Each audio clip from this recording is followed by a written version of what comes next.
The moment my life took a sharp left turn, I was sitting on our worn-out couch, the baby monitor crackling softly in the background.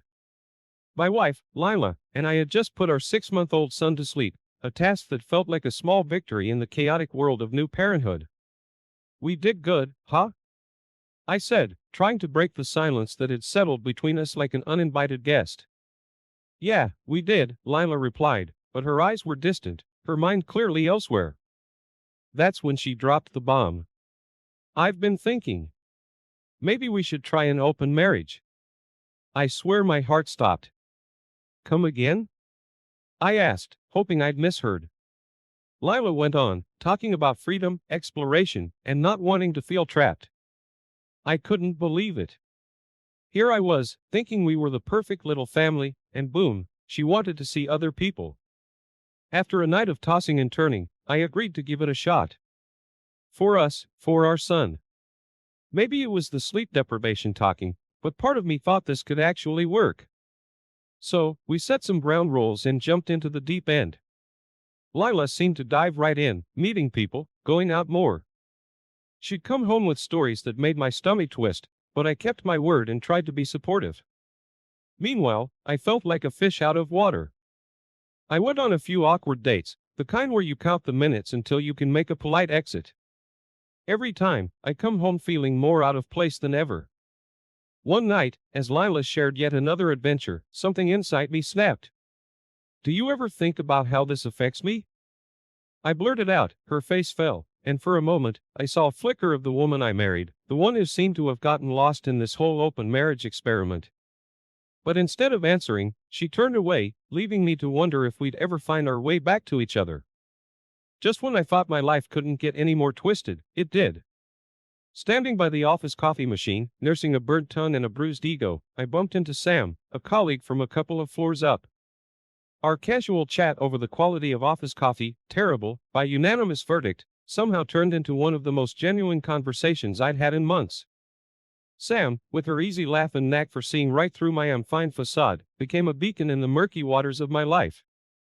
We started having lunch together, sharing stories about work and life, and before I knew it, I was looking forward to those moments more than anything. It was during one of our lunch breaks, laughing over some silly office mishap, that I realized I had stumbled into an unexpected connection. It felt like finding an oasis in a desert I didn't even know I was crossing. But here's the kicker, I hadn't planned on developing feelings for anyone, let alone Sam.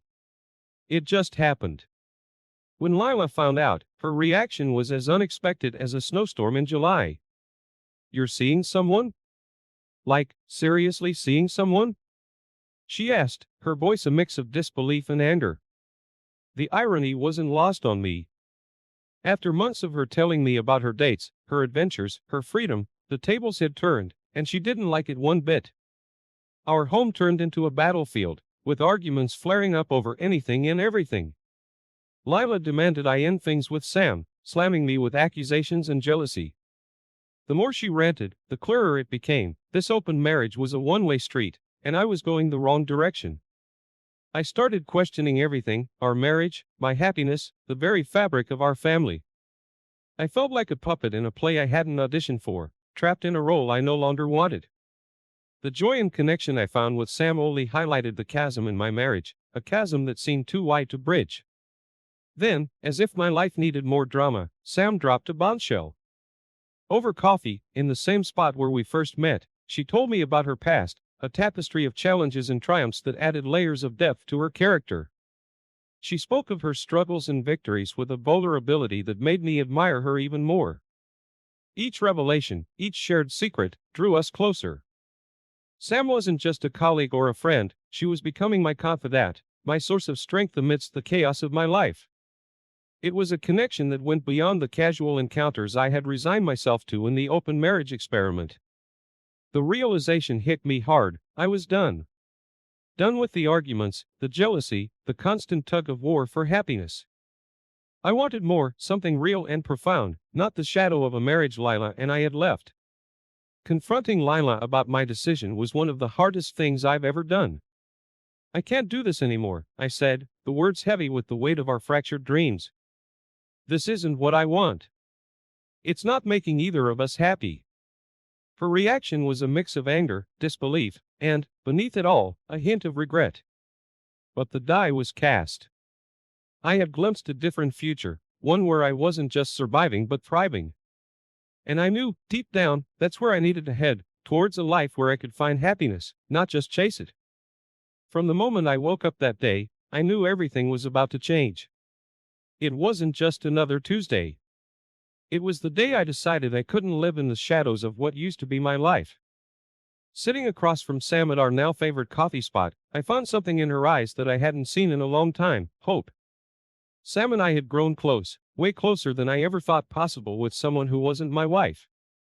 But unlike my marriage, with Sam, there was understanding, laughter, and a sense of peace I'd forgotten existed. She listened, really listened, and in those conversations, I found solace and a clarity I hadn't realized I was searching for. The decision didn't come easy, but sitting there, sharing our fears and dreams, I knew what I had to do. I can't keep living like this, I confessed to Sam, the words tasting like freedom. I need to start over, for me, for my son. Later that evening, the confrontation with Lila was inevitable. Her face was a storm of emotions as I laid it all out: the pain, the disillusionment, and the finality of my decision. "I'm leaving, Lila," I said, the words heavy but necessary. "And I'm taking our son with me." The ultimatum wasn't a threat, it was a promise to myself and to the little guy who deserved a world of stability, not the constant chaos we've been living in. Lila's response was a mix of anger, disbelief, and something else I couldn't quite place at the time: fear, maybe, or regret. The next few days were a blur of packing, whispered phone calls, and legal consultations. Leaving wasn't just about walking out the door, it was about ensuring my son's future was secure, that he would be okay amidst the upheaval. And then, D-Day arrived. With my son's small hand in mine and a single suitcase in the other, I closed the door on a chapter of my life that had run its course.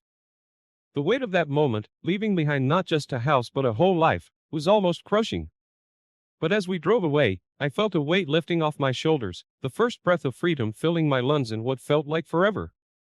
In the silence that followed our departure, Lila was forced to confront the reality of our broken marriage. Alone in the home we once shared, the magnitude of her decisions finally hit her. The freedom she thought she wanted cost her everything that truly mattered. But the real death punch came when she discovered the betrayal from her closest friend, the one person she trusted with the secrets of our open marriage. That friend, it turned out, had been in my corner the whole time, offering advice and support as I navigated my way out of the mess our lives had become. In those moments of realization and regret, Lila was forced to see the truth in the harshest light possible. Her quest for freedom and exploration had led her to a place of isolation and loss, a stark contrast to the new beginning I was embarking on with our son and, eventually, Sam.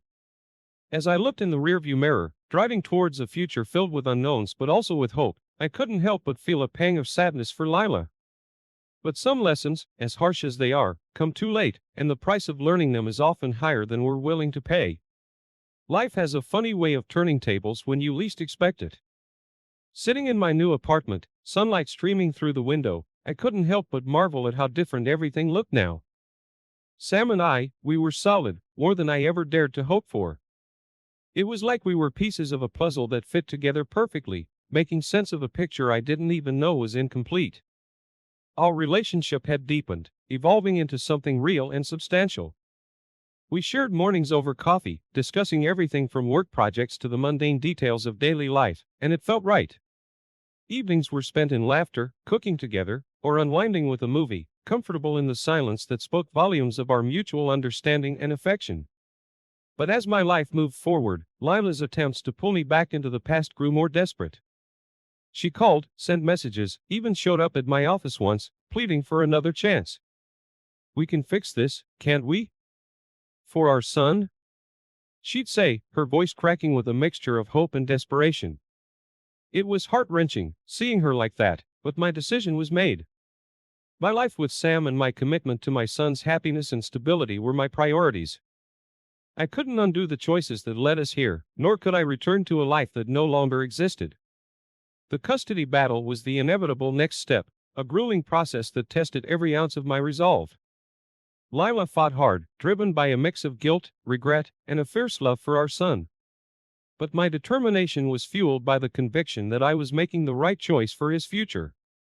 In the end, the court's decision to grant me primary custody felt like bittersweet victory, one that came with its own set of challenges and responsibilities. Meanwhile, Lila's world seemed to crumble around her. The friends who once cheered on her quest for freedom now turned their backs, whispering about her choices and the fallout. Her social circle shrank, leaving her to navigate the consequences of her actions in isolation. It was a downward spiral, painful to witness, even from a distance. The final confrontation came unexpectedly.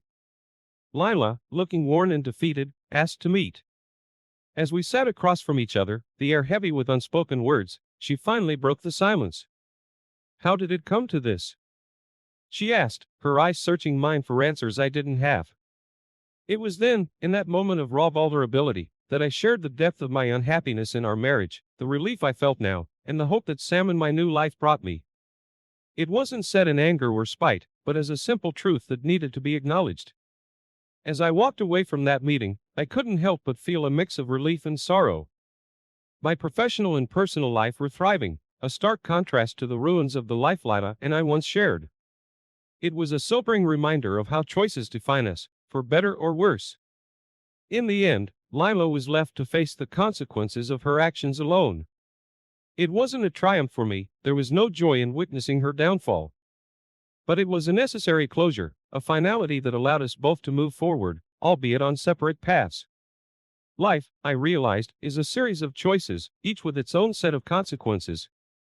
And in the quiet of my new beginning, I found not just success and happiness, but a deeper understanding of what it means to live a life true to oneself. It was like standing at the edge of a cliff, knowing that the next step would change everything. There she was, Lila, the woman I had once promised to spend my life with, standing on my doorstep under the dim porch light. Her eyes were pleading, a stark contrast to the determination that once defined her. "Can we talk?" she asked, her voice barely above a whisper. This was it, the final showdown, the moment that would either seal our fates together or apart. I led her into the living room, the tension between us thick enough to cut with a knife. "I've made mistakes," she began, her words tumbling out in a rush of regret and desperation. "I thought I wanted freedom, but I was wrong. Can't we try again, for our son's sake?" I listened, really listened, to the words she was saying, but all I could think about was the journey that had brought me here. The sleepless nights, the arguments, the moments of clarity with Sam that showed me what true companionship could be. I had grown, evolved from the person I was when Lila and I first met. "I can't," I said finally, the words heavy but honest. "We've both changed, Lila, it's time to move on." The conversation that followed was a blur, a mix of tears, apologies, and whispered goodbyes. But as she left, something inside me felt lighter. I had faced the final test, and in doing so, had found closure. In the quiet that followed, I took a moment to reflect on the point. It was a path marked by pain, yes, but also by growth and unexpected joy. I had discovered strength I didn't know I possessed, and in the process, had built a brighter future for myself and my son. Embracing this new life wasn't just about leaving the past behind, it was about moving forward with optimism and an open heart. I had Sam, a woman who had shown me what it meant to love and be loved in return. Together, we were building something beautiful, something that felt like home in a way I hadn't experienced in years. Meanwhile, Lila's isolation became a mirror of the choices she had made. The community, once a shared space of support and friendship, shifted in its perception. Whispers of her actions and their consequences spread, serving as a somber reminder of the price of selfishness and betrayal. It was a harsh reality, but one that was of her own making. As for me, my newfound love for my work had blossomed into professional success. It was as if all the pieces were finally falling into place, each success at the office a testament to the personal growth I had undergone. My career was thriving, a reflection of the passion and dedication I now have the freedom to pour into it. The community's reaction to our story was mixed, but within it, I found a sense of vindication. People saw the effort I had put into rebuilding my life, the commitment I had shown to my son, and the respect I had garnered in my professional circle. It was a confirmation that, despite the challenges, I had made the right choices for myself and my family. Looking back, The road I had traveled was marked by trials and triumphs, each step a lesson in resilience and the power of starting anew. My journey was a testament to the fact that, even in the face of adversity, it's possible to emerge stronger, wiser, and with a renewed sense of purpose. And as I stood on the threshold of this new chapter, I knew that the best was yet to come. Just when you think life's got a predictable beat, it throws you a curveball that flips the script entirely.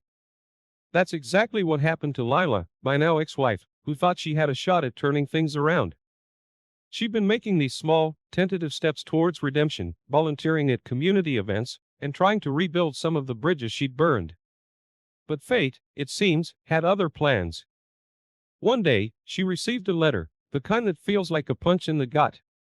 Her application for a major job, the one she'd pinned all her hopes on for a fresh start, was rejected.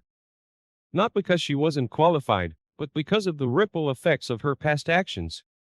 It was a stark reminder that sometimes, the consequences of our choices linger far longer than we'd like. Meanwhile, life at our end couldn't be more different. Sam, my son, and I had settled into this comfortable rhythm that felt like it was always meant to be. Our home was filled with laughter, bedtime stories, and weekend adventures that brought us closer than ever. It was a happiness that was simple and pure, a stark contrast to the turmoil of the past. This journey taught me a lot about the legacy of choices. How each decision we make, big or small, weaves into the fabric of our lives, shaping our destinies in ways we can hardly predict. Lila's path, marked by regret and solitude, served as a poignant cautionary tale, a reminder of the weight our choices carry. Reflecting on everything, I realized that growth and resilience often come from the most unexpected places. My journey through the storm led me to a place of strength and contentment I never knew existed. It showed me that happiness isn't just about avoiding the pitfalls of life, but about finding your way out of them with your head held high. Moving forward, Sam and I are focused on the future, on the endless possibilities that life holds. We've learned to embrace each day with optimism, knowing that even the darkest nights eventually give way to dawn. Lila's final realization hit her like a cold wave, understanding the true cost of her actions only when it was too late to change the course of her fate. It was a hard lesson, one that came at a great cost, but it was her path to walk, her burden to bear. The community, too, found its way back to a place of healing and forgiveness.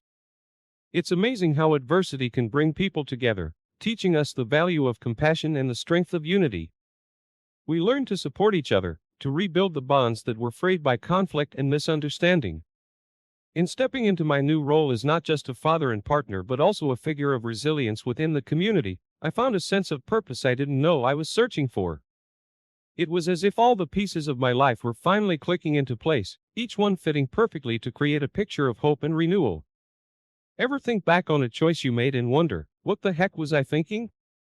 That's me with the whole open marriage idea. It sounded modern, enlightened even, until reality hit like a freight train.